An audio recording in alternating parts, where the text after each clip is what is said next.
Welcome to Vintage Variety.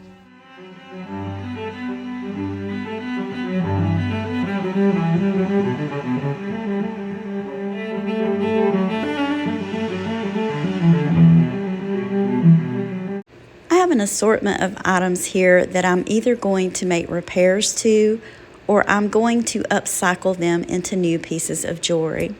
Some of these items I have thrifted, some of them were given to me as gifts, and a few of them are things that I've gotten out of jewelry jars, small jewelry lots that I've purchased at my local thrift store. So let's get started, and I'm going to show you what all I've got. I may not get around to all of these items today, but the items that I do upcycle will give you an idea of what you can do with some of those mismatched earrings and things like that that you have. I'm going to start with a couple of necklaces. This first necklace was gifted to me by my cousin a while back. This is an Erica Lyons necklace, and even though it looks like it's broken and not repairable, necklaces like this, they're put together with jump rings. So all I need to do to fix this is to add another jump ring, and it will once again be perfectly wearable. This next necklace is unsigned, and this is more modern costume jewelry. But I've said it a million times, I absolutely adore floral jewelry. So when I ran across this in the thrift store, I knew I wanted to pick it up. One thing I noticed before I purchased this necklace is it does have some issues. Quite a few of the rhinestones are missing out of some of the pieces. And you know what? I'm okay with that. My first option for this would be to try and find the right size rhinestones to replace the missing ones and just glue them back in. But that is really a lot of work. If you've ever replaced a rhinestone, getting the right size and the right color isn't always that easy. So I had another idea for this necklace. My thoughts were I can alter this. I can take the pieces that are in pretty good condition and combine them, and instead of having a double strand necklace, I can have a single strand. Let's get started with the Erica Lyons necklace. As I was looking at this, I realized that this is also missing a jump ring in another area of the necklace. It's a good thing I noticed because while I'm replacing the one jump ring to make the necklace whole again, I can also replace that one. I already have my jump ring opened up, and I'm going to use 2 pairs of jewelry pliers. In this instance, I'm using a pair of round nose pliers and some flat nose pliers. I'm just going to put the jump ring through both parts of the necklace so that I can hook it back together. And then I'm going to grab my second pair of pliers and I'm going to twist the jump ring to close it. If you've never opened or closed jump rings, that's a really important thing to remember, is to twist rather than pull outwards. So now that these 2 parts of the necklace are back together, I'm going to attempt to add a jump ring to the other part of the necklace. I feel like this is a tight spot, so it's going to be kind of tedious. You just kind of have to fiddle with things like this, and if you get irritated, just walk away. That's usually what I do because I certainly don't want to make a mess. So I'm just going to get both ends looped on there. As I said, it's a really tight spot, but I got the jump ring in there, and now I'm just going to twist it closed. And now this necklace is repaired. It's in really great condition and perfectly wearable once again. Let's have a look at it on the necklace stand. Here is a look at this necklace on the necklace stand, and as you can see, it is once again wearable. Just love the color of this one, and I think it's just an absolutely stunning statement necklace. I have my jewelry file out for the next couple of projects. I am going to use this on the other necklace, the floral necklace, and you can purchase this just about anywhere. I got this one off of Amazon, but I did want to try something. This is a single earring, and I saw another YouTuber do this, and I'm so sorry, but I don't remember which YouTuber it was.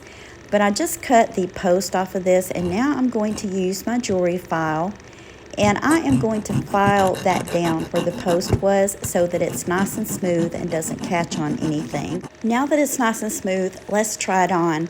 You see where I'm going with this? I'm turning this single earring into an open back ring.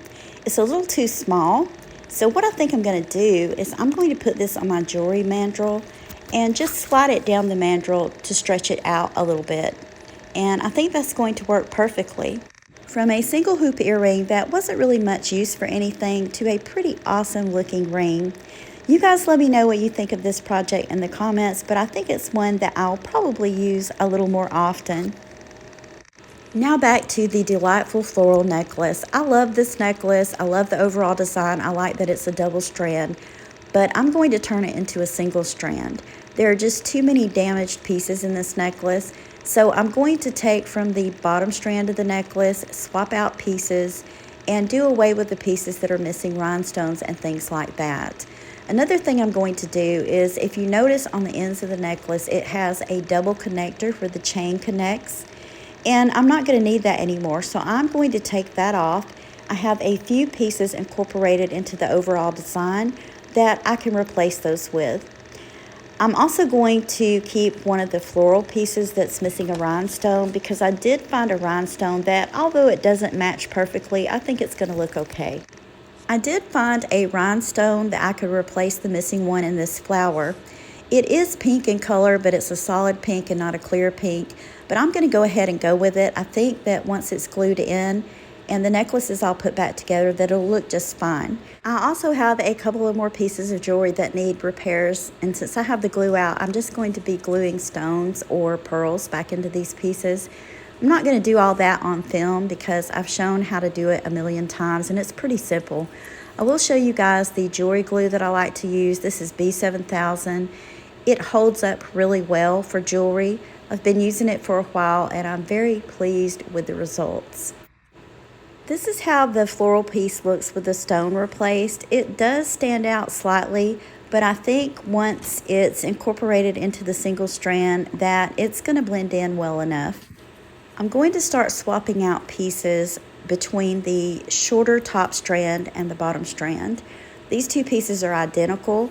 The one on top's missing a few rhinestones. The one on bottom is fully intact. So I'm just going to take it apart using my jewelry pliers. This necklace, the pieces of it are put together with jump rings. So all I have to really do is open the jump rings up, remove the pieces, and make the swap. I do want to do the pieces one at a time because I want to try and keep as close as possible to the overall design of the necklace, even though it's going to end up being a single strand instead of a double strand. Now I'm just going to put the undamaged piece back in place. And this is a really simple repair to do if you run across a double strand necklace and some of the pieces are damaged.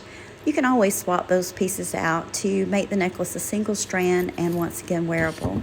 Another thing that I'm going to swap out are the pieces on the end. Both of these pieces have loops, double loops on the end, because they're made as connectors for a double strand necklace. But if you'll notice, the top strand and bottom strand of this necklace, they have identical pieces with only one loop. So I'm going to steal those and turn those into the connectors for the chain. Where I take the piece off on the top, I'm going to replace that with the floral piece that you see on this bottom strand. So I'm going to do all that and then I'll come back and show you guys how it looks and what I'm going to do next. This is the result so far.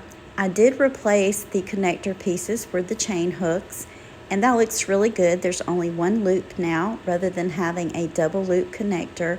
Also took this tiny pink rhinestone piece and incorporated it in. It came from the bottom strand, and I did that so that the necklace would be even. And of course I put the floral piece. The only problem we have now are the loops that the other chain connected to. And I was thinking about using my pliers and trying to break it off, but I really don't trust doing that because I could damage the necklace. Instead, I'm going to use my wire cutters and I'm going to snap that piece off and cut off any excess that's left behind. So you will have a rough edge when you do this. That's why the jewelry file is going to come in really handy. I'm just going to use my jewelry file and I'm going to file this down until it's really smooth. I don't want it snagging on clothing or scratching if it was worn. And with this, you just keep filing it and then you rub your finger across it. And if it doesn't catch on your finger and it's really nice and smooth, you'll know that it's good enough to go. So that side looks really good. It feels really smooth on my finger. It's not catching anywhere. So now I just have to do the other side. I'm going to go ahead and I'm going to get this other side cut off. I'm going to file it down so it's nice and smooth, and then we'll be back and I'll show you what this necklace looks like on the necklace stand. This is the final result, and I'm very pleased with the way it turned out. If anyone were to wear this necklace or even look at it closely, they would never be able to guess that this was once a double strand necklace. I was able to keep the overall design of the necklace minus that bottom strand and salvage it so that it's wearable once again. I didn't get it on camera, but I also glued the stone back into one of these earrings, and I just wanted to show you guys the result. I really do like that jewelry glue. I feel like it's great for repairing these old pieces, and it holds up really well. Now let's move along, and I'm going to show you a few more things that you can do with single earrings. I've shown this in content before, but I thought I would show it again just for fun. These would make really pretty necklace pendants, and I'm going to show you how easy it is to do that. I think it looks better when you have larger or dangly earrings like this one. And with this one, I have a couple of options. I could take the entire top part off, or I could just remove the ear wire. Now, usually I don't save the ear wires because they're used earrings. I just toss them. I do have a supply of new ear wires that I could use. But in the case of this, I'm just going to take a silver tone jump ring and use my jewelry pliers, and I'm going to add that where the ear wire originally was. I'm going to show you guys how to close the jump ring back up in case you've never done it before. You open and close jump rings the same way. You grasp it on each side and you just twist, and that way you don't get it out of shape and it's closing up properly. So there we have it, a beautiful necklace pendant. All I need now is to find a silver tone chain to put it on, and it's perfectly wearable once again. I'm going to do the same with these other two single earrings. I don't have chains handy for all of these, but I do have a gold chain nearby, and seeing how this one has to be my favorite of the three, I'm going to put this one on a chain, and I will come back and I'll show you what it looks like on the necklace stand. If anyone didn't know, they would never guess that this beautiful necklace pendant was once an earring. So this is just a really great use for those mismatched earrings that you have. You can always turn them into necklace pendants. This is one more that I converted into a necklace pendant that I wanted to show you guys. Of course, this one didn't have a mate, and I just liked the overall design of it. But what about repurposing those old screwback earrings? Did want to show you this pair that I repaired, and it looks like someone has glued something in the place of one of the missing stones, and I'm just going to leave those that way. But I do have a few pairs of really old screwback earrings.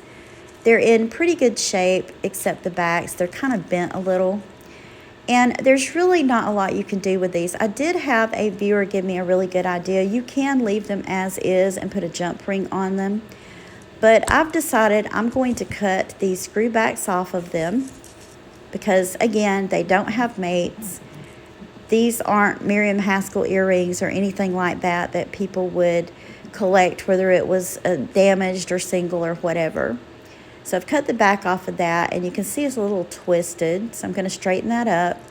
And then I'm going to take my round nose pliers, and I'm going to take that piece that was attached to the screw back, and I am going to bend it down.